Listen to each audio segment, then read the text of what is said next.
Okay, the time reads 4:02, so I'm going to go ahead and get started. First order of business is just to remind our advisory committee that you are joining us because you are considered an appointee to the committee. We also have some technical support provided by the Pennsylvania Department of Education. And so let me just go through real quickly who all is with us so that everybody understands their role. And the larger focus is that for Act 141 purposes, that there's an advisory team that includes multiple perspectives to provide guidance for the district. So we're not looking through a single lens. And then all of you have unique experiences that could benefit the district as well. And so if you feel strongly about something, you have something that you could offer. If we're talking about an initiative, maybe you've tried that, maybe you've heard about it, please feel free to engage with us. That's the purpose of the team, to problem solve together. So for the record, I see in attendance today, Martha from the district is helping with tech support. We have Chad Agnew, who's representing JMA, the business office contractor. We have Leanna Lawson representing the intermediate unit. Dr. Melissa Garvin is representing Propel. Our special ed advocate, Ms. Jessica Taylor. Dr. Caroline Johns is a neighboring superintendent. And we have resident Ms. Tina Nagel joining us, Mrs. Tina Nagel, and also District Representative Maria Kotek. And Maria is president of the Teachers Association. Technical support, Stephen Ramirez and Hannah Friedrich, they are representing PFM, and that's a research analysts team that is available at no cost to the district. So when we dream up questions, what if, what does this look like, they get together, they do the research, they crunch the numbers, and they put a summary in layman's terms so that we can all understand possible trends, patterns, and so forth. Any questions before we get started? So hopefully everyone received the agenda and also a document that we provided in advance just so you would get some idea of what we were talking about. In past advisory committee meetings, I've given you a little bit of a flavor of some of the initiatives from the original 2022 plan that appear to need to be tweaked. Maybe something has been nearly accomplished and maybe would benefit the district to not be a main focus or priority any longer for the district. Also, new needs, priorities, and so forth, we want to make sure that they are embedded, and we do expect that at some point in the near future, there will be an amended financial recovery plan. So the bulk of the meeting, once I go over the general announcements, is to talk about that, and we're going to have the assistance of Stephen and Hannah. They've put it in a different framework for us to take a look at, tied it into some updated data tables. Some of you have seen in past advisory committee meetings. For some of you, that information is new, and it's all informing why we are kind of shifting focus at this point in time.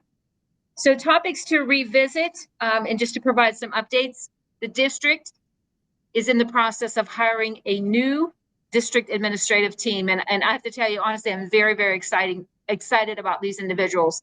They appear to be very, very strong, very knowledgeable, and I think they are going to have a tremendously positive impact on the district. That being said, we are expecting the new superintendent, Ms. Sonia Cruz, to start early July. She actually had some arrangements with a trip plan in advance of her hire, so the district absolutely is going to honor that, and she'll be on site shortly. She has been checking in, she has visited, and we are hoping to connect her with some of the superintendents in the area, namely Dr. Johns from Northgate, who is our friend, and that she can kind of help her get to know the area. She is traveling from Nashville, Tennessee, and relocating to the Monroeville area. We also have a new director of curriculum, instruction, and assessment. His name is Mr. Tony Paul. He's expected to start July 1. Like Ms. Cruz, he has visited here. He sat in on a few meetings as a courtesy and just to make sure that he's up to speed and he can hit the ground running, but we're really excited about having him on board. There is also a director of student services, Title IX coordinator candidate, whose name will go before the board tomorrow night, and I'm not divulging that name until the board officially votes. That individual is very passionate, very energetic. You can feel the positive energy, and has even been working with the intermediate unit consultant here who's helping to fill some gaps. That position was vacated in April, late April, early May, and so she's been helping us from the IU. That's Lucy, to keep things afloat, and Leanna Lawson has been helping as well, so we appreciate that. Pending board approval of this new candidate, we would expect that individual to start on or about July 14th. Again, had a planned vacation and it's in the district's best interest to honor that and to allow these people to follow through with their plan and then come here ready to go.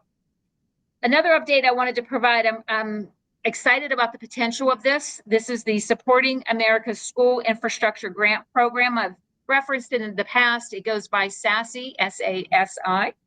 I have been inquiring, almost hounding the representative of the program to say, look, you know, Sto-Rox qualifies. There are designated districts across the Commonwealth who qualify for consultation planning services. The district is definitely in need. We know that the board would like to do a reconfiguration of the grade levels, and I'm not opposed to that, but I feel like we have to do our homework. We have to look at what is the impact, what are the potential barriers, what things need to be resolved. And I say that based on what Stephen and Hannah had done in terms of a look at HR requirements. Do the teachers have the appropriate certifications? What's the enrollment look like? What's that trend? We know it's trending down. We also know that there are more than $7 million in capital repairs that we know of in the moment that should be completed at junior, senior high school. When the recovery plan was first drafted and approved in 2022, the district was only using 1/3 of the capacity of this building. So knowing that there's a trend, a downward shift, we have to decide, you know, how would you do that? What is the advice to the district on how to handle the situation? So we're hoping that the Penn State engineers who are provided through the SASI initiative, that they'll be able to give some ideas. There's also a preference here, and I 100% approve this. I think it's a great recommendation to consolidate the district offices. Right now, the superintendent is working out of the former principal's office. And it's kind of strange. You come into the junior, senior high school and you would veer off to the left. That's where I'm at right now. And you're in the superintendent's office. By rights, it should be the building principal, but she is on another floor. So on the second floor. So there's a lot of things that can be done. And why not take advantage of some of the space that's here, perhaps shift around some classrooms, and then consolidate the district space in one wing potentially of the district, but we're of this building. So we're really hoping that the engineers can come in and envision something that we may not be able to see in the moment. We also received good news since our last meeting. The pre-K pilot that we had been talking to the IU about, it looks like it's going to go. So we have a resolution on the agenda tomorrow night for the board to consider an exception to their local policy about building usage, because the community owns the building. Generally, in districts, you charge rent if somebody is using the space within the district. In this particular case, there are so many benefits for the district. Students who are here as pre-K students are more likely just to transition to kindergarten in the same building where they now have become comfortable. So we're hoping that we can kind of change the trajectory of the downward enrollment. Really excited about this, and I thank Dr. Wendy Smith from the IU for her willingness to try this. It'll be a 1-year commitment, and hopefully it will go well, and maybe we expand, and it's multiple years in the future. Again, that is pending board approval tomorrow night. Also want to reference that we appreciate that Mrs. Tina Nagel is joining us as a resident appointee. However, according to Act 141, we need another appointee who's representing the community here. My recommendation to this committee would be that we post this via the website. I have concerns about fairness and equity if we just rely on word of mouth and somebody reaches out to somebody they know. I really think we want to preserve the integrity of the committee, and we don't want to try to influence opinions, views, what have you. And so I'd like to put it out through our PR consultants via the website and see who responds. Again, according to the compliance guidelines with financial recovery, it would then be the role of the Allegheny Intermediate Unit to screen whoever would respond and to recommend to the committee the person they feel is most appropriate. Anybody have any comments? Anybody object? Okay, I'll move forward and let Dan and Lydia know. All right, so the budget is going before the board tomorrow night. We do, I say balance, technically it's not balanced. There's a $17,000 plus surplus. And with that, we've been advised to include a resolution that assigns those general fund dollars to the district reconfiguration project, meaning specifically consolidating the district offices. It's kind of ironic that Zach Simpson here, the Director of Plant Services, said, in his estimation, it's going to cost about $17,000 to $18,000 to move the offices around, make sure that the wiring will support computers, phones, and what have you. So that could be a very good matchup. And that will go before the board. The proposed final budget was presented to the board May 22nd. And tomorrow, again, we'll be asking them to approve that. Any questions, comments on the old business, if you will? Okay, new topics for consideration. The district, at my recommendation, has posted the position of business manager. I am asking that the board consider reverting to a more traditional business office model whereby there is a single person whose single focus is district finance, and that individual, to be named, we don't have a candidate for that position yet, that person would oversee the operations. We are very thankful that the JMA folks are willing to stay on as needed. We envision for a maximum of 90 days. They have offered a reasonable rate of $100 per hour, and that will pretty much be driven by the district during the transition. If the district needs support, or JMA folks note that there's action needed on something, there'll be a communication between the two parties, and that we will have that support. As I mentioned, the position has been posted, and there have been more than 15 candidates who have responded thus far. We're trying to informally screen those. In some cases, we've called people to get clarification on things that they reported on their resume. However, we really feel like it's Ms. Cruz's role to play a lead in that selection process. So we're just gathering the information for her. Once she's here and settled in, then I would expect that formal interviews will be facilitated. In the meantime, given the financial recovery status, I hate to say it like this, but there are some perks, if you will. So certainly PDE, the Department of Ed, has invested in the district, and they want to protect that investment. And so it is in nobody's interest to have the district fail or to falter in any way. So we wouldn't want any interruption to operations here while we are in transition. So the Department of Ed has provided the services of Wessel and Company, and they are going to help. They're going to work collaboratively with JMA, or continue to, they've already started, and working with district staff to ensure that people are appropriately trained. And here's an important piece: cross-trained. We know that the district has encountered a lot of turnover, and I don't want to accept that as a condition that has to continue. However, things happen. People take sabbaticals, they take leaves. So we want to make sure that we wouldn't skip a beat if something would happen. And we would also expect that, in this initial transition period, there's going to be additional workload among specific staff. That would be alleviated once the business manager is named, and that business manager decides how best to assign perhaps a third person to assist. It could be somebody doing specifically payroll and benefits. It could be something else, but we know that this extra workload is going to be short-term. That is the goal. And when I say Wessel and Company, the individuals who have been visiting on site and who are supporting the district, that includes Michael Lamb, and he is now listening. I know that he was traveling earlier, so he is with us. And then Eddie Denner. So Michael's more the finance person, Eddie more HR. And as mentioned, we have the PFM researchers and analysts. Generally, we meet the superintendent, myself, and Hannah and Stephen every Thursday, and at least weekly. And we talk about different updates, talking about trends that we might see, issues, problems. They're helping us really behind the scenes to track things, to make sure the district is compliant and using best practices. One of the things that they've done, for example, is they put together a chart of contracts and grants with expiration dates, put key information, contact information, so the district can update it, and there's no surprise. They're also helping to screen contract language for auto renewals, which the district doesn't want to have those, because if you miss a deadline, then you're automatically committed for another period of time. So we really appreciate the help that they continue to provide. In July 24th, specifically, there will be a board meeting that will be a combined session.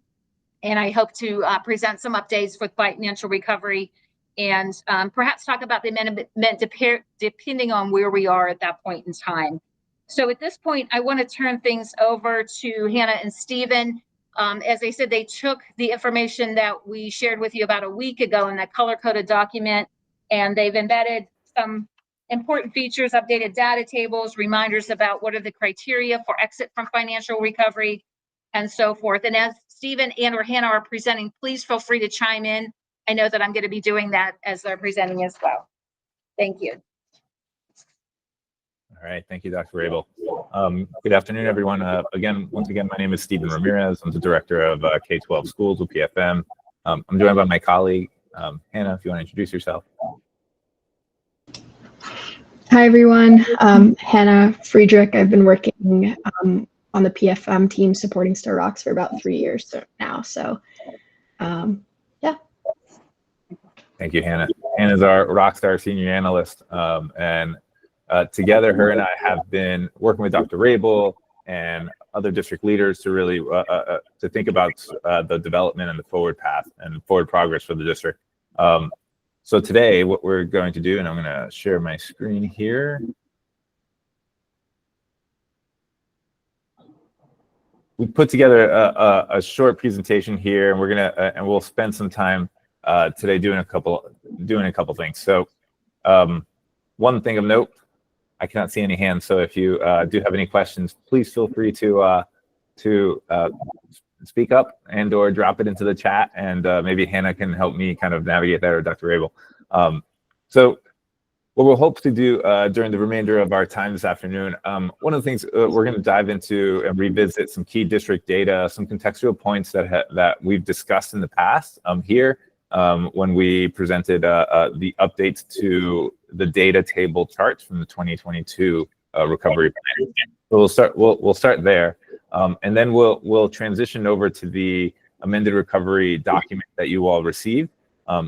Some of you may have kind of gone through it, others it may be the first time. What we'll do is I'll talk at a high level about what the plan changes are at an initiative level. And then with the remainder of time, what we've done is we've pulled out a few updated initiatives and want to talk about how we hope and are designing and expecting that they kind of look on the ground when they're implemented, right? So, and again, please feel free to jump in. All right. So I'll just to level set and to bring us back to one of the core pieces of data and tables that I hope that everyone in the district becomes more familiar with over time. What we're looking at right here is what we refer to as the baseline projections, the adjusted baseline projections. And just to orient you, once again, I'm going to start here at the table. We have 24-25 through 29-30 school years here, revenue lines and expenditure lines.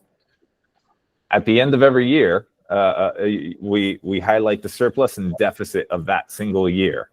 So, and then we have this ending fund balance, which is a running total of year-over-year surplus or deficit.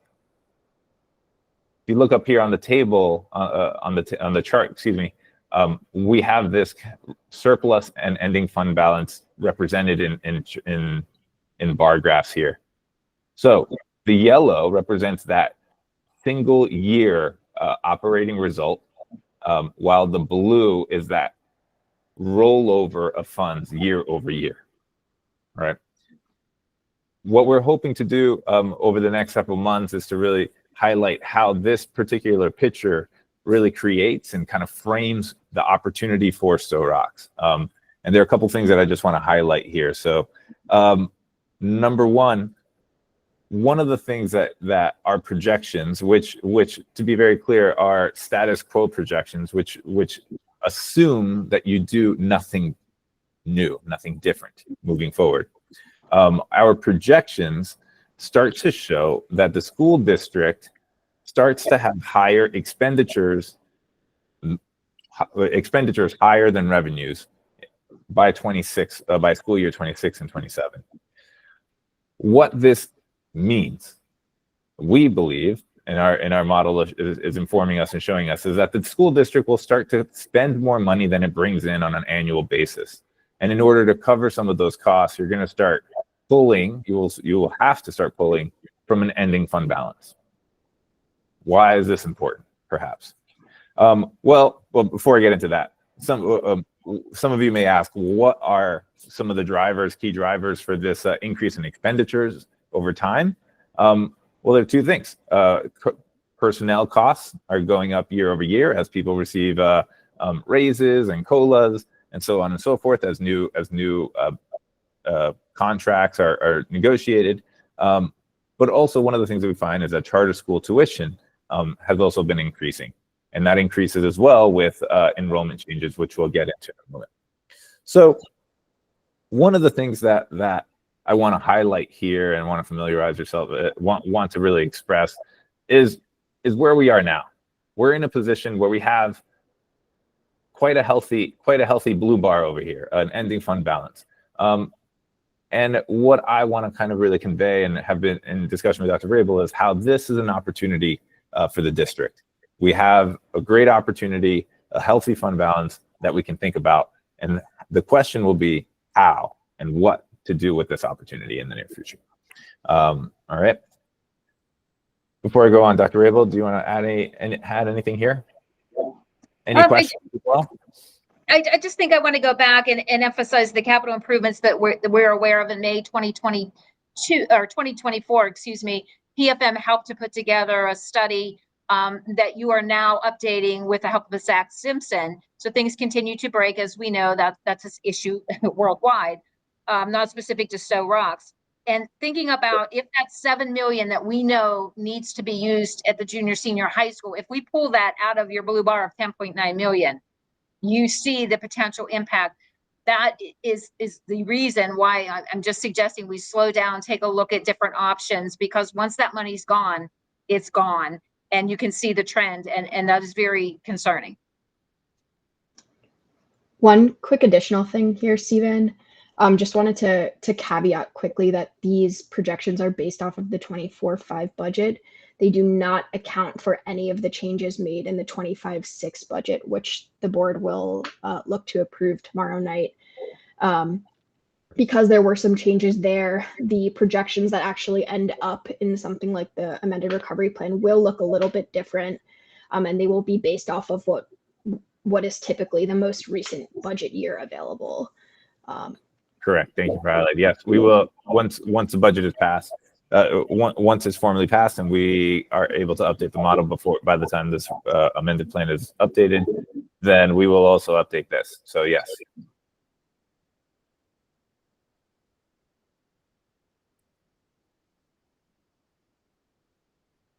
All right. We will continue to kind of bring this up in opportunities where we can share, and we think it's an important piece. So as folks do have questions, feel free to reach out to us. Happy to explain and kind of jump in more.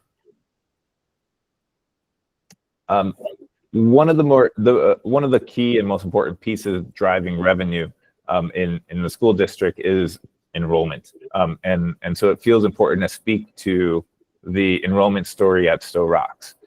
What we have here is a historic enrollment trends dating as far back as 2014 through 23-24.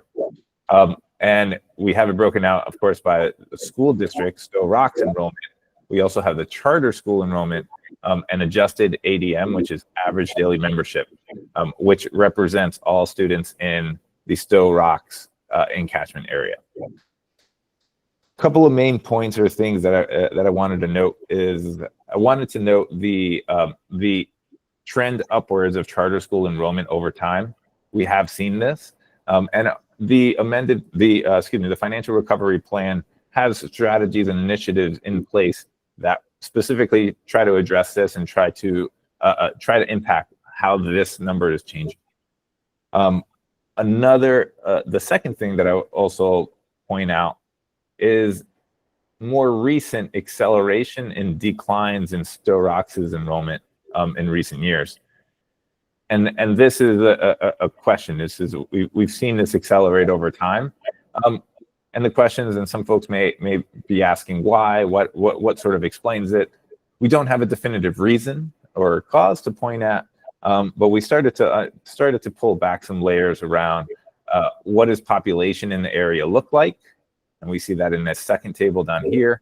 And although population has shifted and moved somewhat, we think it's relatively flat. So this enrollment decline isn't explained by general changes in the area population, so to speak. But this is another area that's really important, and we think that it's raising the significance of where we are today in 24-25 and shifting into next year school year, next year, like next week, school year 25-26, where we continue to kind of see this opportunity as being very, very critical in setting a new path for the district and starting to make the changes that are going to make the district attractive to the community, make the schools an exciting place for students and families to really send their children, and to start driving towards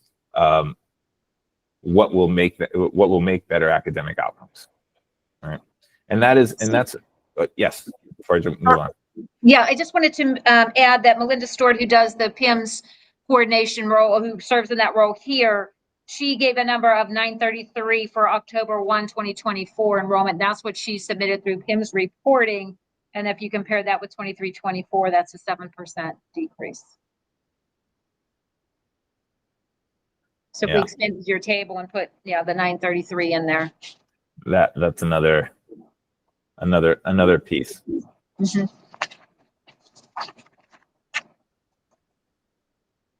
And I think, and I included this because I think this is actually why we're all here, right? The inputs of finances, the resources that we put in as inputs, the considerations around enrollment, how things are changing, those are all critically important.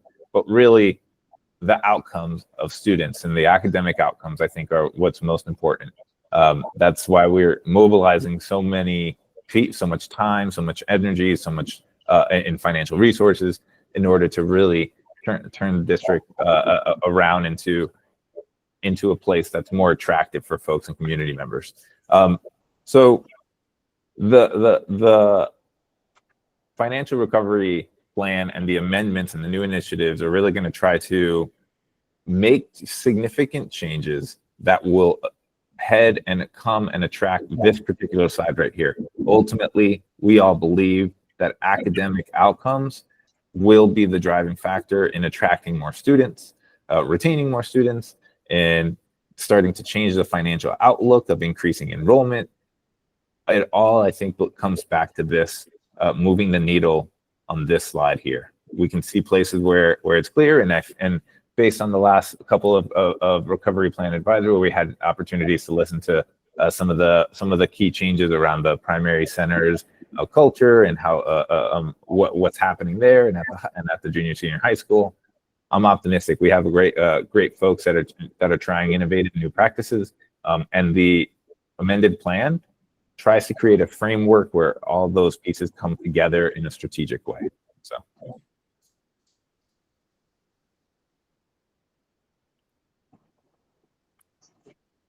And this is the last slide here on this kind of background that I wanted to include.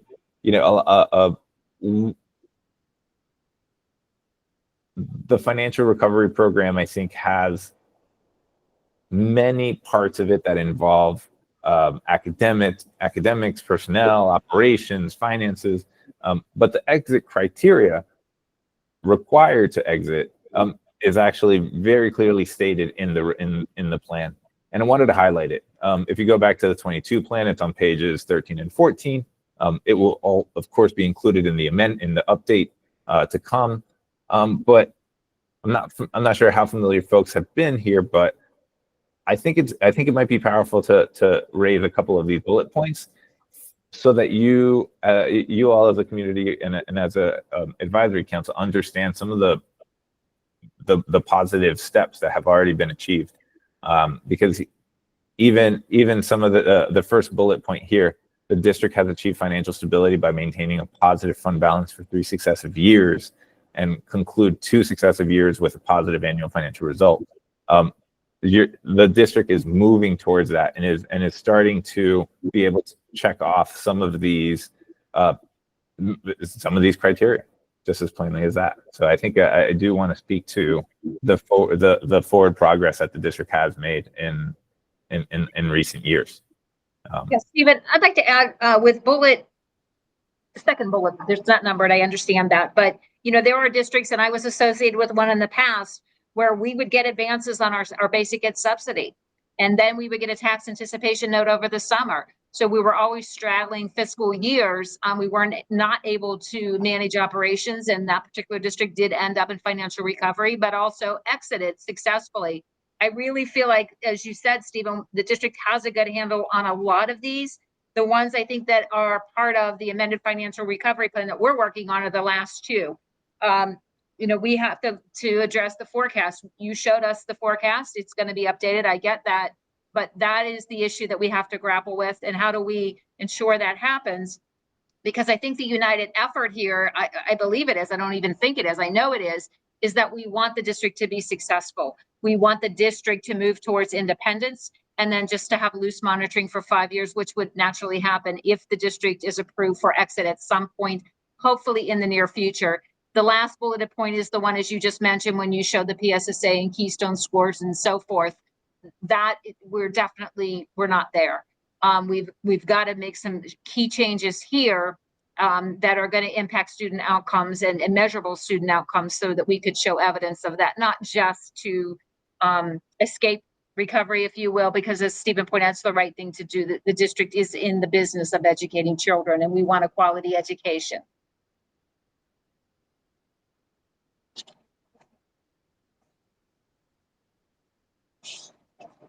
Folks have any questions right now of anything so far? Any wonderings?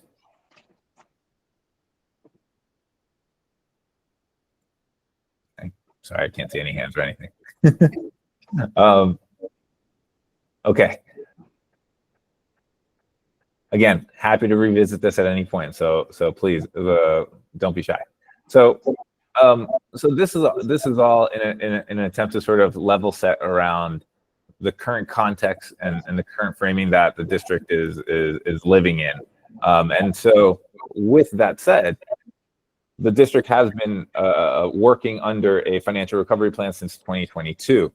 And what Hannah, myself, and Dr. Rabel and many others are already in the process of is working to create an amendment to the plan, an update, so to speak. And so we thought it would be really powerful and important to work with this group here to really share some of the overarching, let's call it thematic changes and the different changes and the proposed changes that we're thinking about, and to really provide an explanation as to why we think we need an amended plan right now. All right. Stephen, let me just add one point about that. Keeping in mind that we want the district to exit, when we want to support that. One of the goals is to make these revisions very prescriptive. So you can almost check off, we've done this, we've done that. We don't want anything that lacks clarity. I don't know, is it up to interpretation? Correct. If the language is tweaked and focused, then we can all agree when the district has achieved successful implementation that is represented in daily practice. And that's our goal. Correct. Yes. And so all of the initiatives and the way that we are structuring this piece, just for folks to and you'll see this reflected in a few minutes, there are initiatives. Each initiative will have action steps, and action steps will be focused on having a piece of evidence or an artifact that could be demonstrated or produced to represent its completion, right? Every action here should have a goal. And to kind of emphasize this point, what we have on one of the chapters previously called the focus on instruction, original themes that were in that chapter really talked about developing staff to address learning needs, and it focused on college career readiness and support. There's nothing inherently incorrect about those focuses. But what we try to do is to push that a little bit further in its level of detail and to really articulate many more metrics of completion and or achievement that would help the district demonstrate that it's actually that it's moving forward in that direction. So for example, the table that we provided tries to kind of show how the initial the initial initiative from 2022 is evolving and or changing for 2025.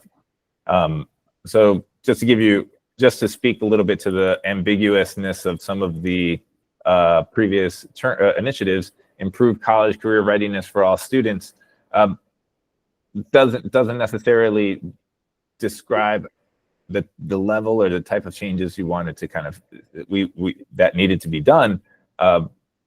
But when we talk about establish a K-12 curriculum and programming that meets state standards and student needs, that is a level that is a metric. That is a clear line that needs to be met with state standards and looking at student needs, especially students who have IEPs and 504 plans that are clearly articulated. And so it gives us a much clearer level of, or much clearer finish line, so to speak. Right.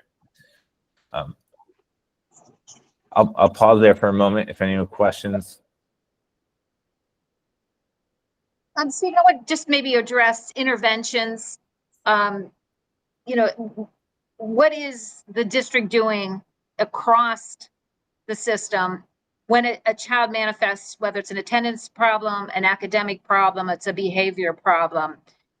Do we have a record? And I don't think consistently that we do. And I think it's very important if we're going to graduate students who are adequately prepared for post-secondary, then there has to be evidence of intervention using the models MTSS and other initiatives with fidelity across the system to ensure that students are recognized when they need extra support, that extra support is offered, it's targeted, and that there is a measure recorded, there's evidence somewhere that, did the intervention work, did it not? Do we need to tweak it, and so forth? And then also looking for patterns.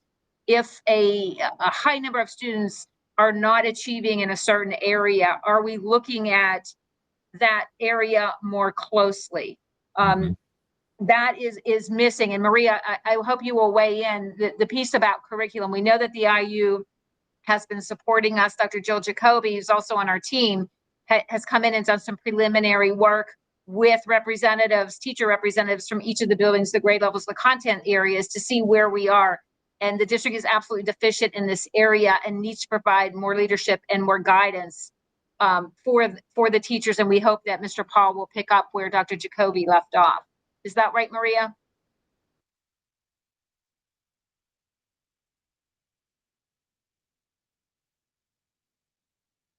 Maria, can you hear us?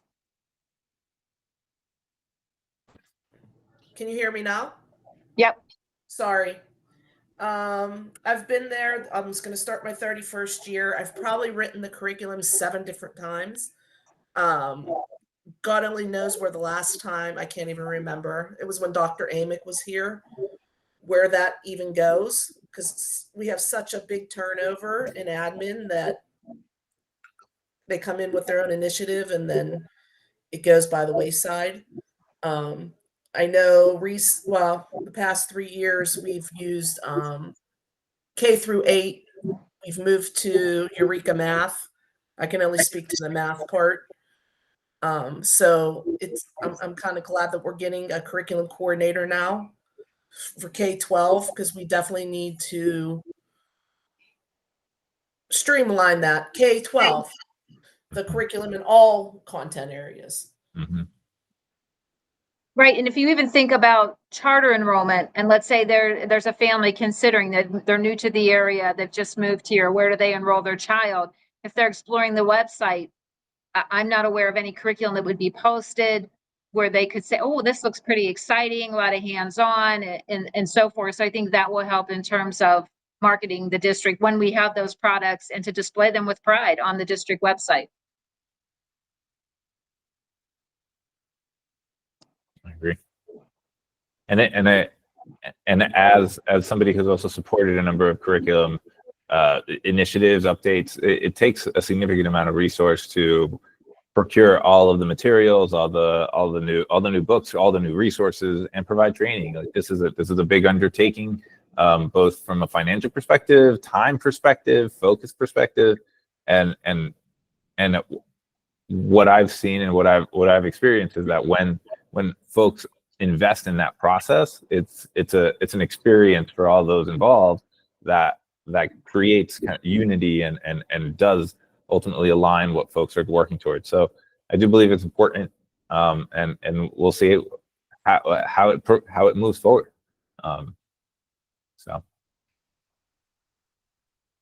So I'll keep us moving. Just to so what we've done here is that we've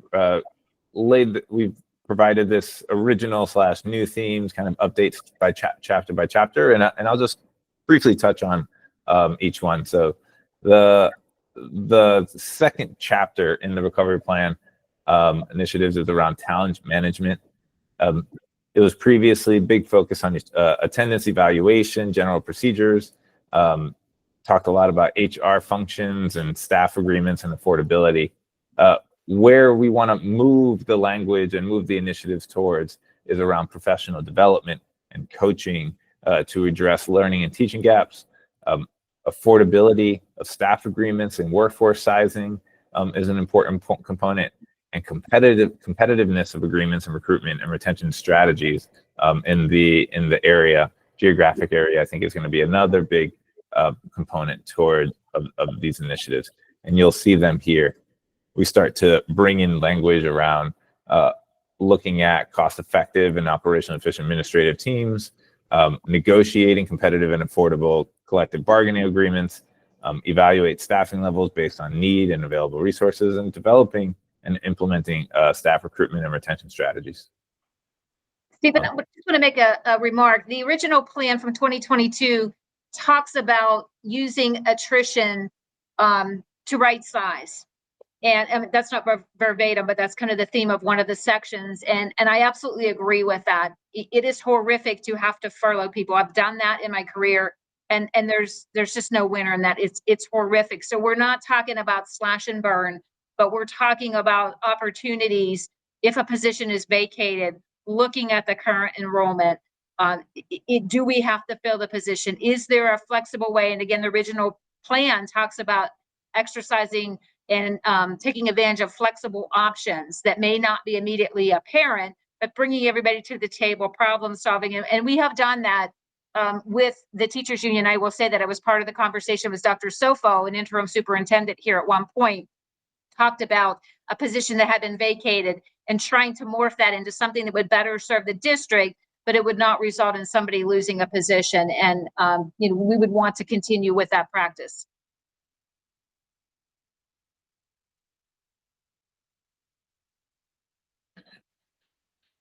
All right, just keeping an eye on the clock. I'll try to keep us moving here. The third chapter, or one of the chapters, I'm not sure, is resource management. One of the original ideas here is focused on increasing revenues and limit expenditure growth, which I think is always going to remain a strong budgeting practice. But it also pushed using procedures and specific using procedures daily and prescriptive processes for resource allocations and things. Where we see this growing, and you can tell by the sheer number of updated initiatives that we've started to push on this and invest in this area, because we think that there's a lot of opportunity here for folks, for the district to become more effective in this use of resources. And so the new themes really focus on budgeting practices, implementing cost-effectiveness variables into their investments and contracts, establishing standard procedures, and really providing standard operating procedures, SOPs, for folks, mandatory and clarifying mandatory reporting guidelines. And it also is developing a plan to fund preventative maintenance that we know is coming, and the facilities and is needed by facilities. As capital improvements continue to be a big, we'll call it theme in the district. We think it's important to make sure that it's reflected as well in the plan. So. And Dr. Rabel, any here that you think we should jump into and speak a little bit to? No, I just think the mindfulness of budget and available funds, don't want to, again, slash and burn, have any particular department do without. However, right now, I have not observed any large scale reference to, do we have money in the budget? It just seems like it's more, we need this, and the practice has been okay. Let's go ahead and purchase that, and let's move forward. But in that process, before that purchase is recommended to the board and finalized, there has to be a verification of available funds. And if something else was budgeted, are we going to shift now? Again, referencing the capital study that was done, the capital needs study from May 2024, as Zach and Hannah are working together to update that, there's a lot of stuff that it was approved. I'm sure it was needed. However, there wasn't necessarily consideration of available funds. And so that if we're going to do something new and unexpected, it's give and take, right? So maybe something else has to be pushed aside, and making those conscious decisions and recommendations versus kind of just, okay, we have to do it. The money's there somewhere. It's not, and there is often a lot of conversation here about grants. Again, a goal would be to make sure that district staff understands that grants have specific compliance guidelines. Usually they're targeted, right? And you receive these awards for the purchase of X, Y, and Z, and you can't add A and B in after the fact just because, oh, there's a balance there. So just those things, embedding them in daily practice, I think will greatly improve operations here. Yep. And additionally, I'll also mention about grants is in many cases, the reporting around grants is often overlooked, and the lift to complete all of those reporting requirements, can be significant. All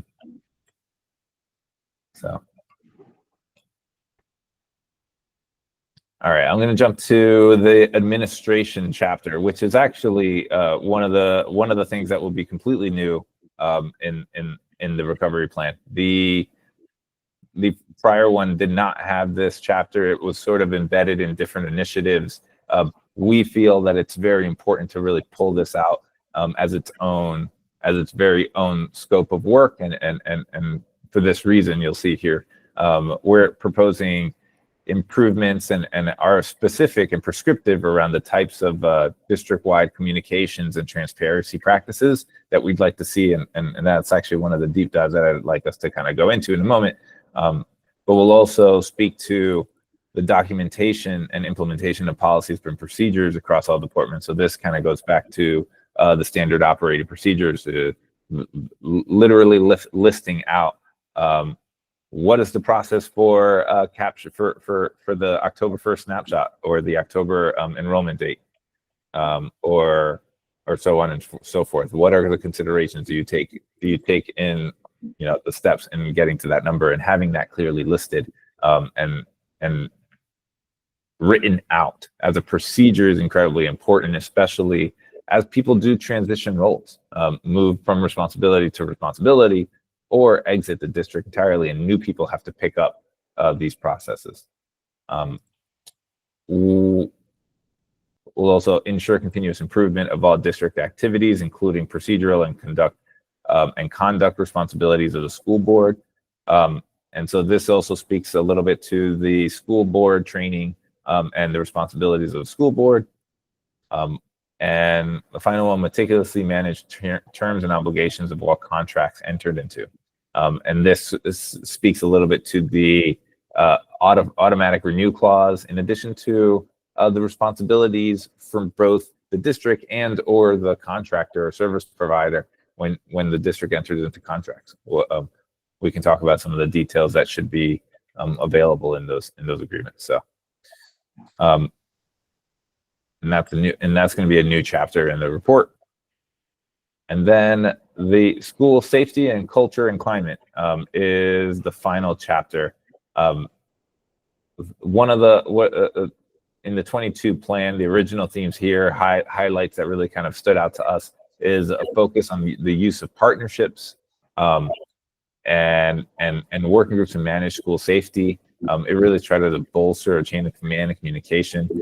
What the new updated initiatives really try to focus on is building internal capacity to manage, debrief, and monitor safety outcomes. A real big emphasis on using data to really track and inform strategies and actions. And lastly, to collaborate internally and with external partners on safety strategies. And so here we actually have removed or kind of consolidated a number of the things, but I'll give space to Dr. Abel to kind of highlight any of the big changes she might want to speak to here. Yeah, just want to add reference to a dashboard or scorecard. I've seen both terms used. Michael Lamb referenced earlier from Wessel and Company. He has showed us a sample, and I happened to be in the presence of the board president at that point, and we shared it with him and said, what do you think about this? Just a quick preview. What if we populate this every month and give updates, or in committee give updates? I've done that in another district, and I thought it was really helpful, especially when you hear gossip, banter, maybe on social media, or even again, new families shopping around and hearing things. Well, what did the data say? You know, how did the student suspensions for this year or this August look in comparison to last August? And I think we would be pleasantly surprised as a district that some of the gossip cannot be supported. You know, I've been working here at least 4 days a week, sometimes 5 since November, and I've never felt unsafe here. But I'm not sure that people who haven't been here would agree with that. So we want to be able to show the data, and also having the regular communications with the staff to share that data with them as well.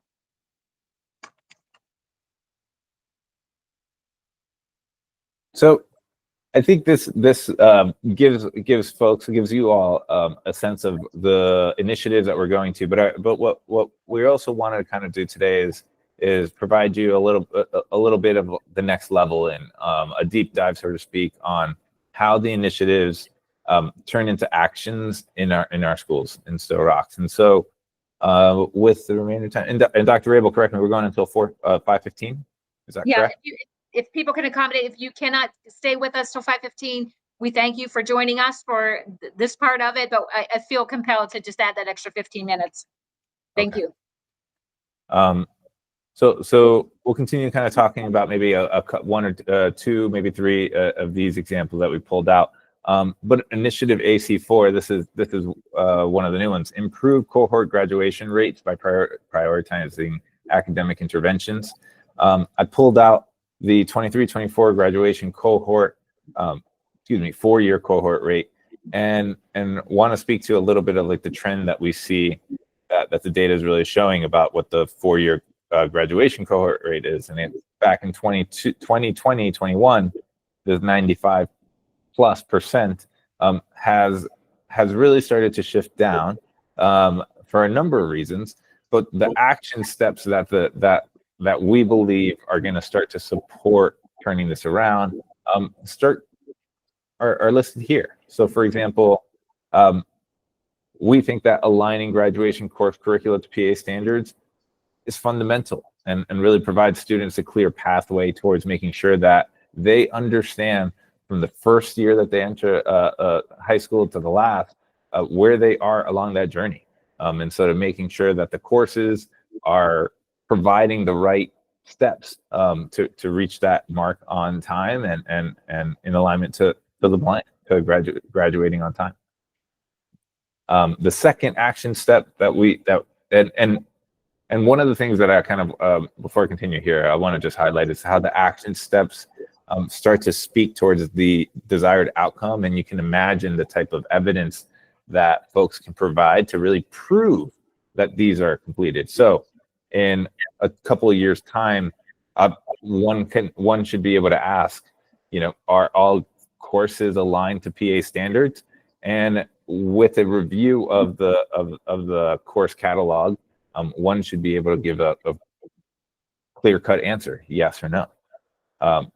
And so action step number 2, around developing and implementing intervention plans for all students in grade 9 to 12 at risk of not graduating on time. This, I think, is an important piece. Dr. Rabel, you've spoken about this one a number of times. Do you want to kind of add some context here on how you're imagining this?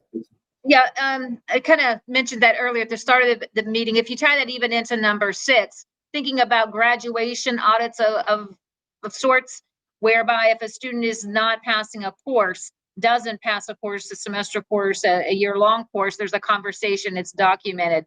Hey, you are now behind in terms of the graduation pathway. What's our plan? Monitoring that. Okay, how did the student do the next semester, the next year?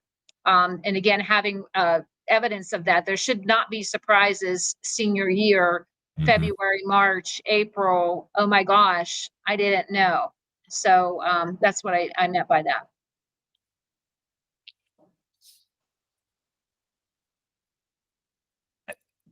I'll keep us moving here and just speak to the last couple of these. Ensuring all student portfolios are updated regularly and in alignment with state regulations. And we'll want to see monitoring of Keystone examination scores to provide additional assistance to students that need makeup exams. And then the last one is to articulate student pathways for graduation, including avenues for students with special education as well. And I think this is these action steps really start to as I kind of imagine it, it's the school is a train, and the students and the faculty, they're all on the train. But we have to, our job, our role, our responsibilities are making sure that the tracks are leading towards progress and strong academic outcomes. And I think that these parts here, making sure that the courses are all following PA academic standards, making sure that there's appropriate safety nets and warning systems and processes in place along the way, that folks, and especially students, are not caught off guard, that they don't know, that families do not know their status at any point. Those things, I think, are incredibly powerful checks along the way towards changing these numbers here in this table.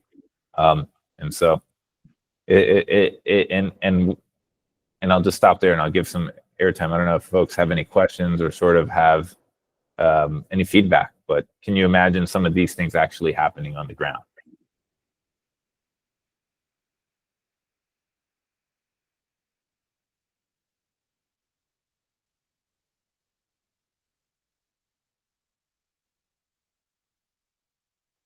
Oh, I can comment. I was a substitute superintendent for Dr. Johns last spring, and I had the privilege, and I mean that's with all sincerity, working at Northgate, and I know she has these systems in place, and then that's where a lot of the ideas came from. I've seen them in practice successfully implemented. Yeah. So, well, all right. So what I did do is I pulled out some initiatives here, from, one from every chapter. So that the graduation one would be from the academics instruction chapter. The next one that I think is really, and I think that stands out to be important here, is around the talent management chapter. It's investing in cost-effective and operationally efficient administrative and central office teams. And this goes back to Dr. Rabel. You mentioned the context earlier. This is really about building internal capacity, really future-proofing the district's main core back office functions is critical to keeping the district focused and moving forward. So creating the positions that are critical in-house.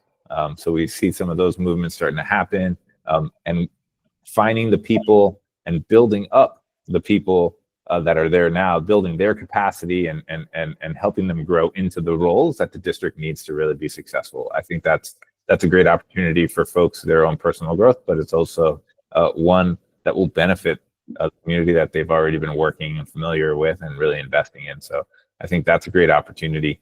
I think that's good. I think the and maybe I'll just give airtime here for folks to read a couple of the action steps. I would love to hear like how folks sort of respond to these, and my question is,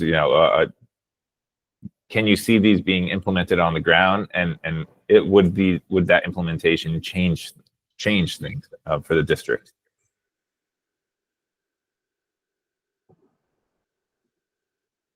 Maybe I'm going to make that a little bit more specific of a question to our members here, our appointees. Grant management, any of you in your entities have issues with grants? Who's writing them? Is it a specific person? Is there authority across your organization for multiple people to write grants? Is it very clear? Do you have it in policy somewhere that says what are the rules and the guidelines for grants?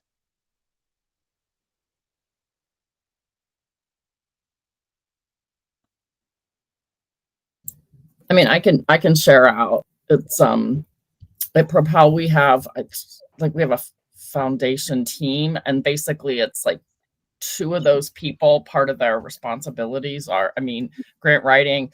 I mean, if anybody else like finds something, they take it directly to that team of people, to that department. Now that department oversees a lot of different things, but it's within that department that that they write the grants. Mm-hmm. Now they're obviously gonna, have input, and we have meetings to look at the information and the data. They don't understand a lot of those type of things, but they understand how to write grants and get money. And I would assume that it's also part of their responsibility to manage it, facilitate it, make sure that key dates are hit, that any reporting that needs to happen is happening, that intended funds are going towards the intended uses, and that those components are actually completed, right? Correct. I mean, it's a very strong checks and balance. Correct. Yeah, because just because you see the money in there, it's like, no, it can only be spent, obviously on certain things, and but it's like two people that are able to do that. Yeah, it's a real responsibility. Yes. What you were just describing is what I was describing earlier. Typically what has happened here most recently that I've personally observed is having two different interims while I've been here since November. The interim receives some type of email saying something is overdue, and then everybody is scrambling, and maybe the person who wrote the grant is no longer here or affiliated, and certainly the district wants to be compliant. But yeah, we need a better system, and Hannah's spreadsheet certainly will help with that. But I like the idea of the team. I think, Caroline, you use a team, is that right, as well, over at Northgate? Yeah, so we, couple different things. We actually started contracting out with the IU to do federal programs. And then once a month, we meet with our IU person. But then what we also do during that time is review any of the grants that are going on in the district. And our facilities person used to do all the purchasing and actually has good background in terms of like all the procurement law and everything. So, and then our business manager's there, and our director of curriculum. So that's just kind of a monthly, let's check in on what grants are still out there, what needs to be spent down, and who's managing it. Thank you.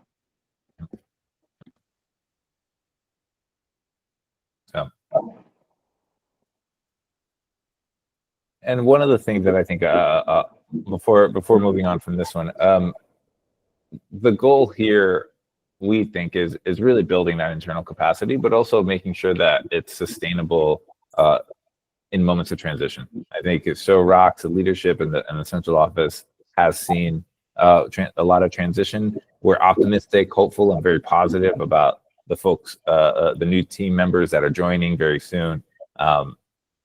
And what we don't want is to start from zero every time somebody comes in.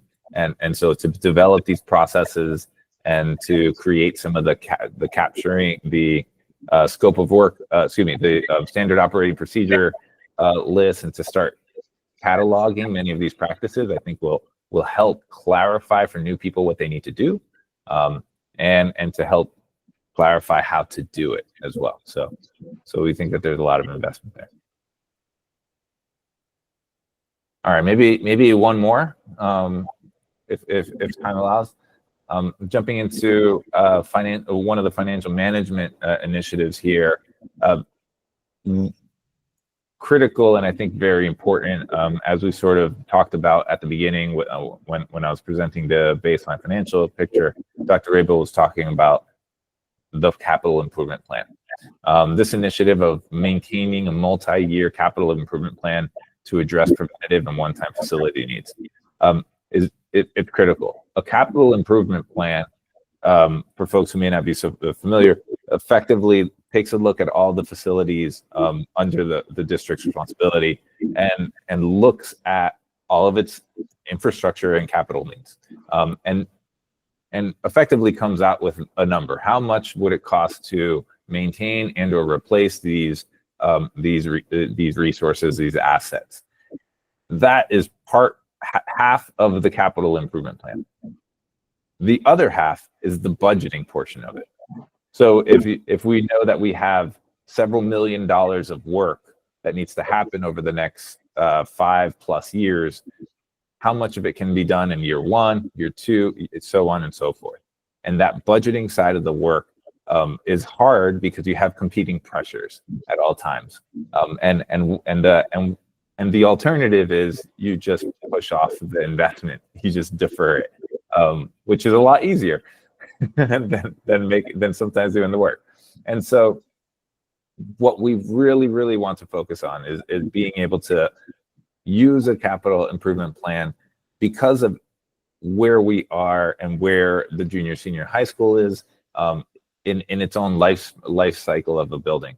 We understand that there is a high dollar amount of needs that is required at the junior senior high school, and that is a looming decision that needs to be made for the district how to proceed there. This past year, the district teams, with a lot of partnership with great folks, have been able to really do good work at the primary and upper elementary schools to complete some critical infrastructure needs around improving air handler units, making some critical investment in infrastructure there. And so that's sort of like the context, and that's one of the pieces that we will continue to maintain and look at. And we're building it into the recovery plan because we think of it as such an important part of the district's financial picture, quite frankly, as well. So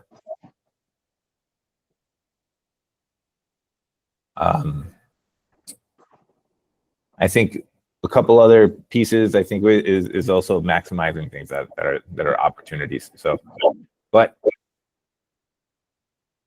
I'll leave it. I don't know what else to say there. But we think that a lot of these action steps are clear for folks, and I think will help ensure that there's a strong financial footing for the district as well moving forward. I agree. Yeah. And so, shall we do one more?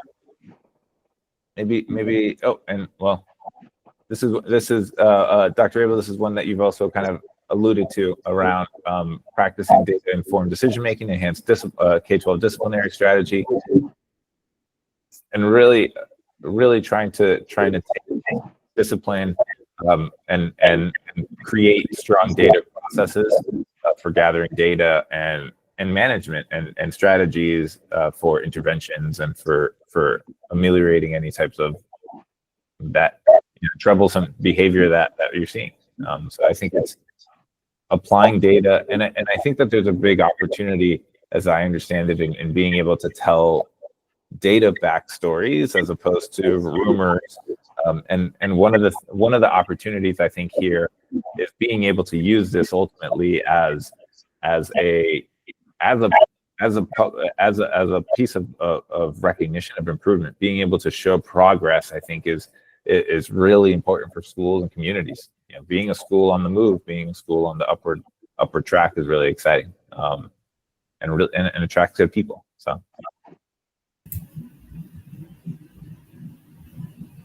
I think this data will be very helpful in planning intervention too. and intervening early, not waiting till the data is so serious that we're trying to fix something that's way too far down the line. So I like how those two really parallel one another. Thank you. Yes, and I believe that there's already some ideas on where some of these opportunities for data tracking may happen, and a lot of the work that I think we can do is to help co-create and develop some strong strategies of managing all this. And I think ultimately it will help grade or content level teams to track progress over time, and to build that muscle of collaborating and data tracking, and then being able to apply this to other aspects of their work, I think is right along in there. So I would anticipate too that the district will purchase a new student information system sometime in the upcoming school year. Probably, once the new superintendent gets settled, we'll revisit. We looked at two different products so far and wanted to make sure there was an opportunity for her to participate and make final recommendations to the board. But if we can streamline even the data entry process, our principals are entering disciplinary data in various platforms. And, there are systems that will lend themselves to pulling reports that there's really no other work to be done. And right now there's a lot of reliance on a supplemental spreadsheet and so forth, but enhancing the features that are available, I think will make this doable. Can I say something also? Absolutely. Teachers have the same problem. When we record things, we have different platforms that don't talk to each other. So it becomes very time consuming for teachers when we write a disciplinary referral, where we document it at, where we document where we talk to the parents. So it would be great to have something where everything was streamlined together, not only for admin, but also for teachers. Good point. Thank you. absolutely. And it really just, it does take a little bit of effort and thoughtfulness to really streamline processes where people are already doing so many of these things, but if at different levels of the organization people are thinking about that, then we streamline it and we try to make things easier. And I've been a teacher. I know you. I taught for 5 years. I understand all the parts of having too much to do and getting told that there's another thing, and we're trying to avoid that. But we are trying to create, again, some strong foundational practices that aligns the district towards progress, and we think that a lot of these practices are heading in that direction. And so Yeah, and maybe as we close out, just to go back full circle, I mean, that's the beauty of this particular group. Everybody is looking through a different lens and sharing the benefits or some of the struggles. My focus was on administration, and I'm glad that Maria spoke up and said, hey, it's a problem at the teacher level too. Appreciate the updates, the feedback, the recommendation. That helps us streamline and to know maybe where to look versus looking at a larger series of options. We can hone that focus. So thank you for that. Anybody have any final questions, comments? We want to stick true to our commitment to end at 5:15. Well, thank you for speaking up. It gets lonely here when it's just a few of us speaking. So I'm so glad that you all engaged with us today. Our next meeting is scheduled for July 30th at 4 p.m. Again, the format will be virtual with an open link to the public. And I would expect that I'll be sitting in the district office if anybody wants to join me on site. So thank you, everybody. thank you, folks. Thank you, everybody. Take care. Bye. Thank you. Thanks.